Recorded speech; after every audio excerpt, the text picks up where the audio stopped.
America, Canada, ইংল্যান্ডের অলিতে-গলিতে বিজ্ঞানী, ইন্ডিয়ার অলিতে-গলিতে নায়ক-নায়িকা, খেলোয়াড়, গায়ক-গায়িকা, চীন, জাপানের অলিতে-গলিতে প্রযুক্তিবিদ, আর আমাদের বাংলাদেশের অলিতে-গলিতে এক একজন সোশ্যাল মিডিয়ার সাংবাদিক। মানে এরা যদি রাস্তায় একটা কুকুরও মরে থাকতে দেখে সেটারও মনে হয় ছবি ভিডিও তুলে পোস্ট করবে শুধুমাত্র ভিউর জন্য। এদের আগে হচ্ছে ছবি তোলা, ভিডিও করা, তাদের পেজে পোস্ট করা আর ভিউ কামানো। একটা মানুষ যে মরে যাচ্ছে সেই দিকে তাদের কোনো খেয়াল নেই। একটা বাচ্চাকে দেখলাম পুরো শরীরটাই পুড়ে গেছে আর সেই শরীরটা নিয়ে হাঁটতেছে আর সেটারও নাকি ছবি তুলে ভিডিও করে তারপরে পোস্ট করছে। আমার মন চাইতেছে যেই লোকটা এর ছবি তুলছে বা ভিডিও করছে ওরে আগে গিয়া থাপড়াইতে। আর ভিডিওটার মধ্যে এইটাও স্পষ্ট দেখা যাইতেছিল যে বাচ্চাটার আশেপাশে অনেক মানুষজন ছিল কিন্তু কেউ ওই বাচ্চাটাকে ধরে নাই, এমনকি যে ওর ছবি তুলছে বা ভিডিও করছে ওই লোকটা ওকে ধরে নাই।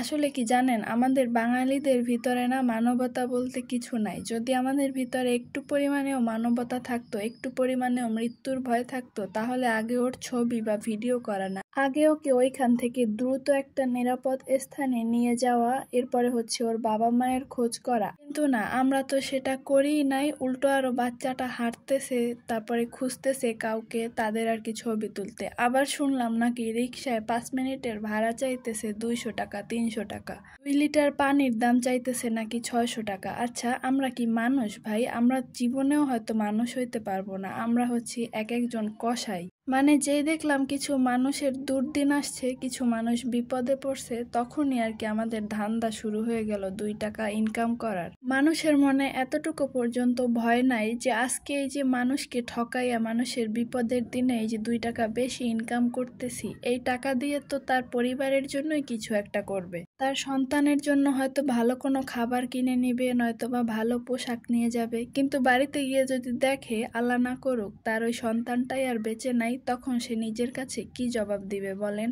আমাদের মতো মানুষের ভিতরে এতটুকু মনুষ্যত্ব নাই, যার জন্য এই একটা অবস্থা। আবার যে শুধু 2 লিটার পানির দাম 600 টাকা রাখছে এমন কিন্তু না, অনেক অনেক ব্যবসায়ী আছে যারা কিনা পানি একদম ফ্রিতেও দিয়ে দিছে, কিন্তু সেটা নিয়ে কেউ কোনো কথা বলতেছে না। শুধু যে খারাপ করছে তাকে নিয়ে আর কি কথাটা উঠতেছে, যাতে আর 5 জন মানুষ ভালো হইতে পারে, এই জন্য আর কি বলতেছে। এরকম কিছু খারাপ মানুষের জন্য যে মানুষগুলা ভালো আছে তাদেরও নাম খারাপ হইতেছে। আসলে সবার মন মানসিকতা যে ছোট হবে আর সবাই যে খারাপ হবে এমনটা কিন্তু না। 1000টা ভালোর ভিতরে একটা খারাপ থাকবেই, আবার 1000 খারাপের ভিতরে কিছু ভালো কিন্তু আছে। তাই সবাইকে সমান ভাবা আমাদের একদমই উচিত না। আগে দেখতে হবে কে ভালো করছে কে খারাপ করছে, তারপরে বিচার করতে হবে। কিন্তু সেইটা না করে আমরা কি করি, ওই যে খারাপ করছে তার খারাপটা ধরে সবাইকে গণহারে খারাপ ভাবা শুরু করি।